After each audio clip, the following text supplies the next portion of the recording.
grands médias de la classe dominante. Pas du tout relaté. Ben oui, c'est ça. Et donc justement, tout ça, est-ce qu'il y a... Vous avez le sentiment que votre travail porte notamment dans les classes populaires? Est-ce que sur les ronds-points, quand vous êtes allé, je sais que vous êtes allé avec Michel, vous avez pu expliquer tout ça et qu'est-ce que ça donne des forces? C'est-à-dire que, oui, je pense que notre travail a contribué avec le travail de beaucoup d'autres collègues, de beaucoup d'économistes, d'intellectuels, d'hommes et de femmes politiques.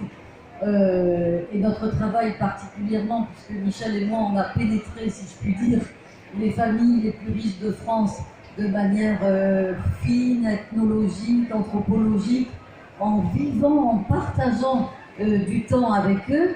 Et la force de ce que l'on peut dire aujourd'hui, c'est qu'on est bien face à une classe sociale au sens marxiste du terme, hein, c'est riche, une classe en soi, avec des moyens de vie, avec des niveaux de revenus financiers qui sont absolument hallucinants. C'est un rideau de fer, ils nous ont suffisamment fait chier avec le rideau de fer. Moi maintenant, même à l'université du Médès, je dis, votre rideau de fer, on n'en veut plus, votre rideau de fer. Et donc, il ne faut pas que je m'emporte, hein, mais j'essaye de bien faire comprendre la mobilisation de cette classe. C'est une caste, c'est une mafia pour laquelle il n'y a pas de petits combats. Ils sont au front dans tous les instants et dans tous les domaines de l'activité économique et sociale. Et regardez comment ils sont arrivés, cette classe-là, qu'on a appelé le grand capital, le capitalisme monopoliste d'État, et nous, le seul job que nous avons fait avec Michel, avec le statut privilégié de chercheur au CNRS, ça a été de mettre de la chair et du sang sur le squelette de la domination. Ça a été de personnifier les postes de pouvoir et de montrer comment, finalement, on arrivait à une espèce de toile d'araignée au-dessus de nos têtes, une nasse qui est là pour nous enserrer, nous déshumaniser, nous esclavagiser. Les Gilets jaunes, ils ont surgi comme ça de derrière les ronds-points en disant ça suffit, c'était un grand cri de colère.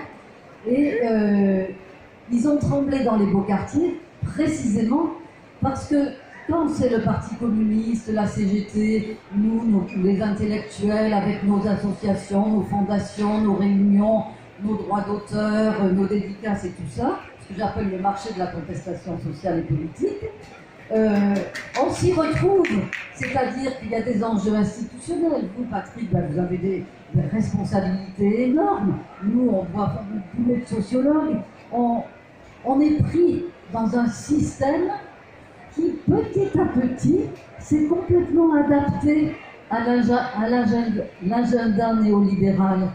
On sort distribuer des tracts, comme par hasard quand il y a une élection qui se profile et il n'y a personne aux sorties de RER et de métro entre deux périodes électorales.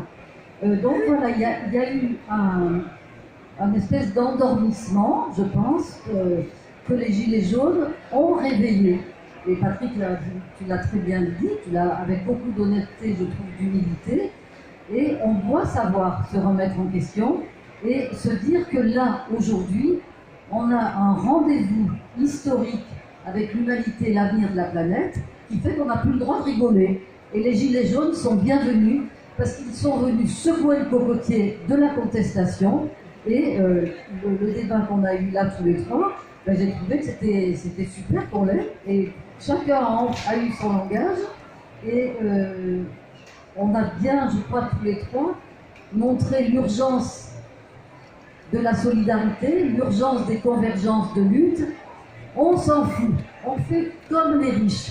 Eux, ils sont toujours dans le cumul, c'est-à-dire chacun a ses idées, chacun fait ce qu'il veut, celui qui est passionné de chasse à courre fait de la chasse à courre, celui qui est passionné de patrimoine historique, celui qui est passionné par la finance, chacun fait ce qu'il veut. La seule chose qu'on demande à chacun, c'est d'être excellent là où il est et d'être toujours le défenseur des intérêts de sa classe. Nous, on est tellement nombreux, jamais on pourra être d'accord.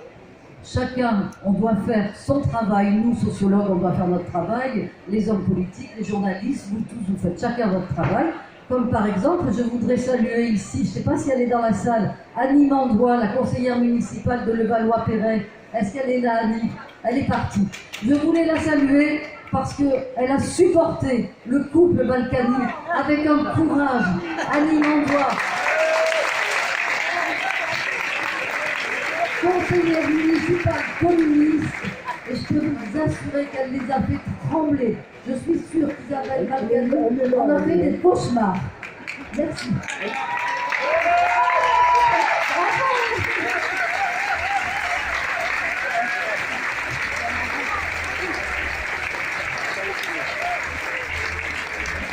Alors, il nous reste, il reste encore un peu de il reste un peu de temps. Oh, super. Donc c'est à vous la parole. Et, Bonjour, alors je me permets d'intervenir parce que j'ai accompagné les Gilets jaunes et je voudrais juste amener un élément de réflexion, enfin pour ma part c'est important, ce besoin de démocratie directe qui s'est passé, que vous avez évoqué, survolé, donc le RIC. Ce que j'ai envie de vous dire par là, c'est quoi les gens? Donc, oui, effectivement, la plupart, on est des gens de la base. Donc, moi, je suis militante altermondialiste, soutien des Gilets jaunes. On est des militants de la base. Et en fait, c'est vraiment toutes ces structures hiérarchiques, qu'elles soient politiques. Donc même, on a eu des militants syndicalistes, mais de la base. Cette base qui doit s'exprimer. Et vraiment, ces hiérarchies étouffantes, ces structures pyramidales étouffantes. Et quand on redécouvre la démocratie directe, aussi bien pour la politique, parce que c'est ces structures qui sont étouffantes. On va prendre encore une question.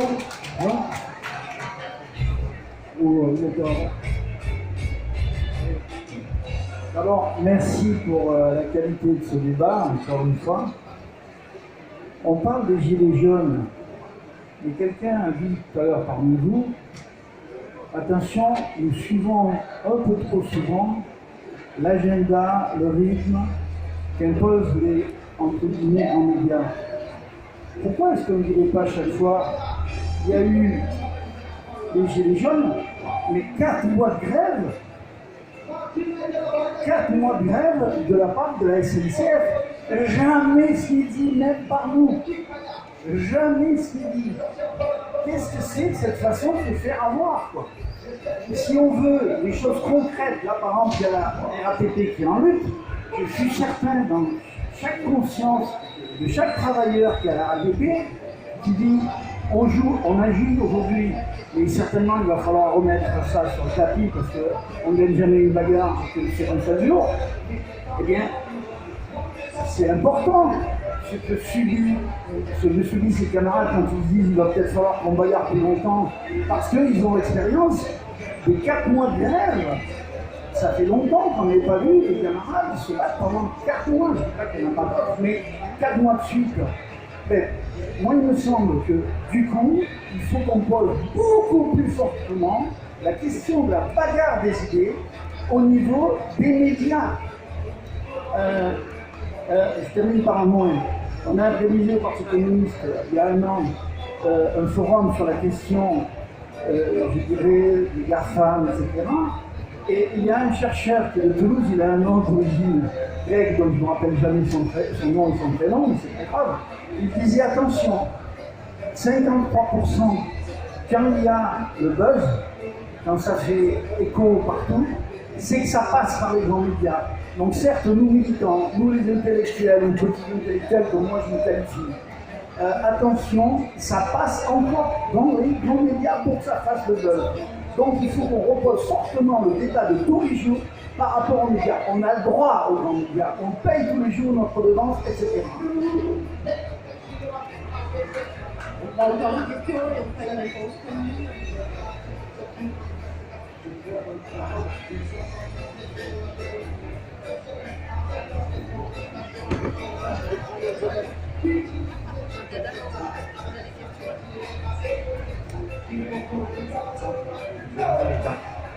Alors, bonjour.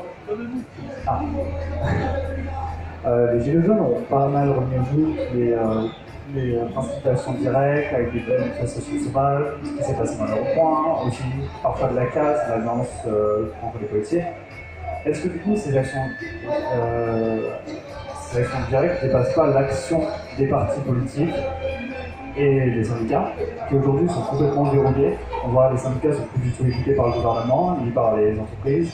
Les partis politiques, c'est exactement pareil, et ils n'ont même pas de place dans les médias, en tout cas très peu. Est-ce que du coup, ces corps intermédiaires ne sont pas dépassés aujourd'hui, selon vous?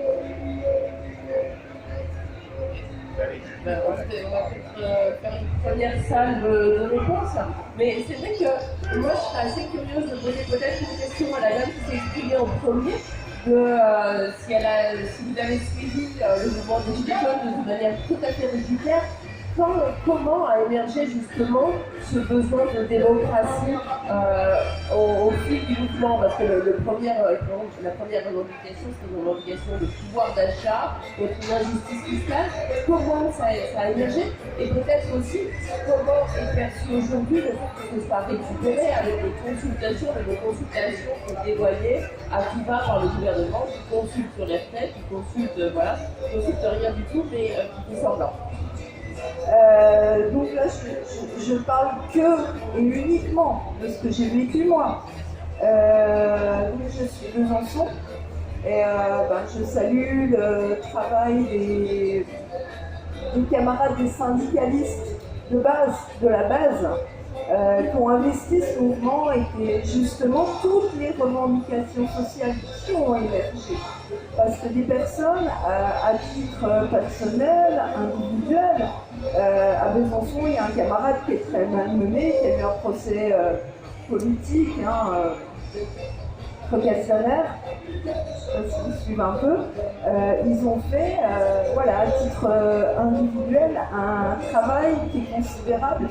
Et moi, j'interpellais ce qui est justement le lien entre eux. Effectivement, on a des groupes d'extrême droite, ça arrive. Je pense plus à des gens qui sont dans l'erreur, qui sont plus en train de se découvrir une conscience politique, et c'est quelque chose de compliqué.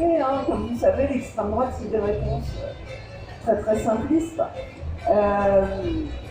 Le lien, il est quand même cette découverte de cette démocratie directe, de s'exprimer entre nous, et voilà. Et ça fait lien en dehors des partis, ça fait lien cette sensation qu'a cette base, les classes populaires, nous, d'étouffer, comme je le disais tout à l'heure. Voilà. Excusez-moi, je ne veux pas trop prendre.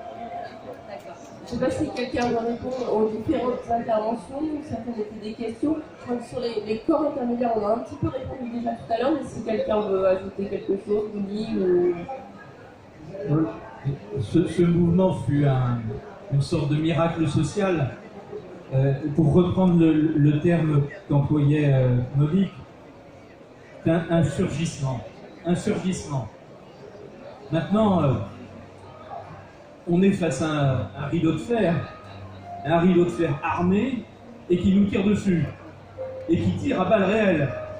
Une violence d'État qui est la violence de classe de la bourgeoisie, qui est une violence maintenant qui est devenue doctrine pour nous affronter. On a un président de la République qui chante au MEDEF du Jacques Brel: je serai l'ombre de ton ombre, l'ombre de ton chien, l'ombre de ta main. Voilà la situation.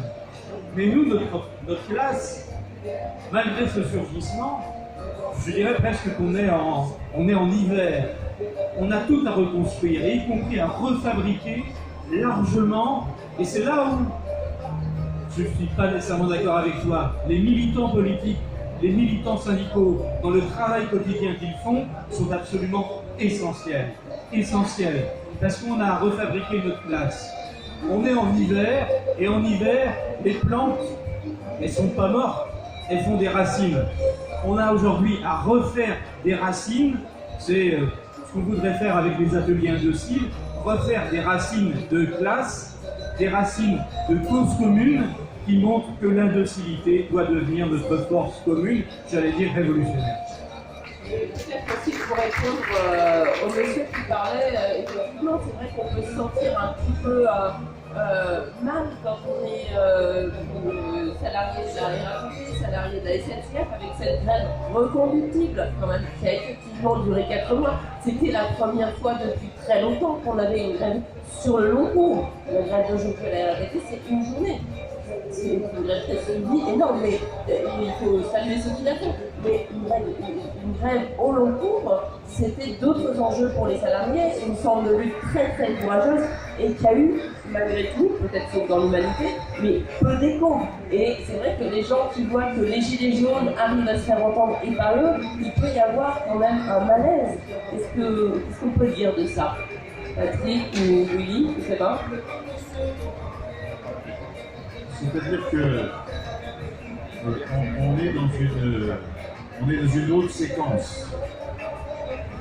C'est-à-dire qu'au moment de la contre-réforme de la SNCF, le président de la République, il continue de penser que de toute façon, coûte que coûte, il peut mettre en œuvre son programme,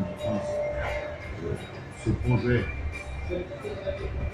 D'ailleurs, tout le débat, gouvernement et forces progressistes et syndicales pendant le mouvement social de SNCF, il a porté non pas sur la nature de la contre-réforme, ce que ça avait comme conséquence pour l'intérêt général, c'est-à-dire en matière d'environnement, en matière de desserte, en matière de développement des territoires. Il a porté les forces gouvernementales et ceux qui les portent dans les médias n'ont fait porter le débat que sur une seule question. Le président de la République et le gouvernement font cette contre-réforme, ils détruisent la SNCF, mais ils ont été élus pour cela. Ils ont l'onction du suffrage universel, donc ils doivent le faire. D'ailleurs, c'est une partie de la même question dont nous parlons là, c'est-à-dire la négation des organes des corps intermédiaires, comme nous disons, comprenant évidemment les syndicats, les parlementaires, l'opposition au sens large du terme.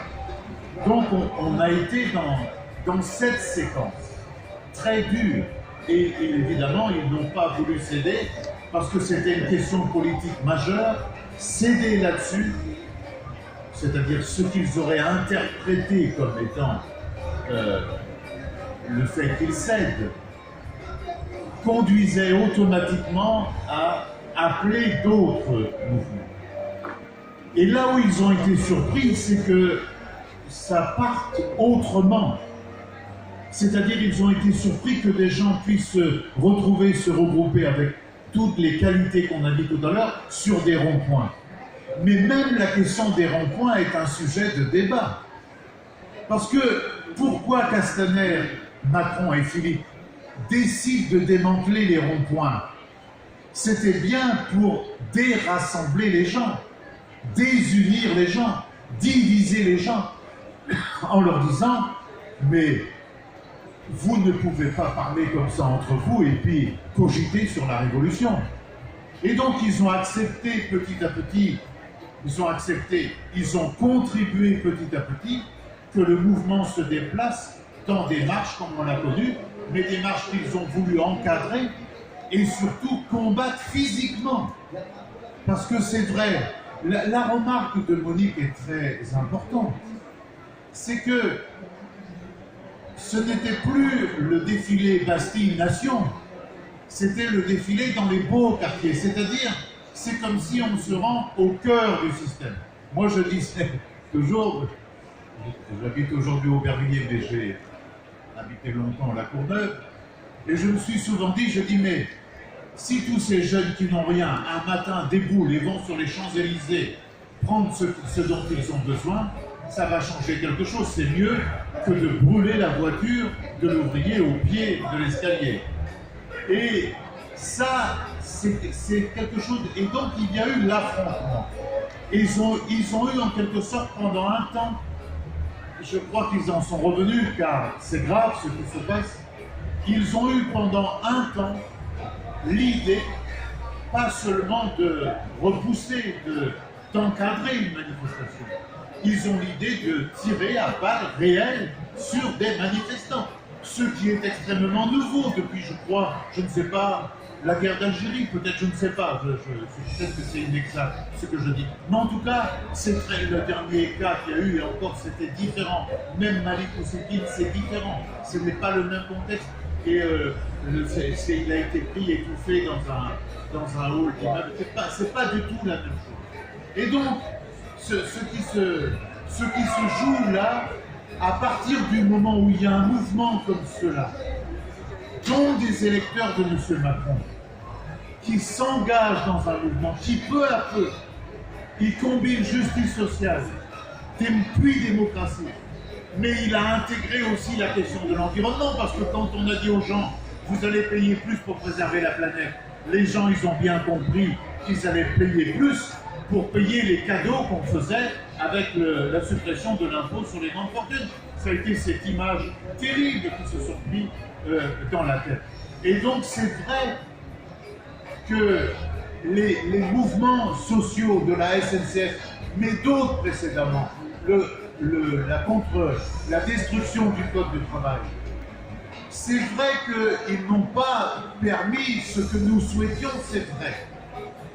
Mais il y a de toute façon là-dedans une forme de maturation qui a préparé le suivant. Et dans le suivant, il faut constater, il y a l'opinion que nous ne jugeons pas nous positive, mais qui produit quand même du positif. Comme on entend, je suis au regret de le dire, mais ce qui est produit de positif, c'est qu'ils ont été obligés de bouger. Et ils sont toujours obligés de bouger. Et on est dans une séquence tout à fait nouvelle aujourd'hui, je crois, et ils sont en train de construire un dispositif pour empêcher que ça aille plus loin. Parce qu'ils ont dû aujourd'hui prendre la question du pouvoir d'achat. Je fais un interstice supplémentaire pour dire que l'Humanité fait avec un institut de sondage régulièrement, la veille de la fête de l'Humanité, une enquête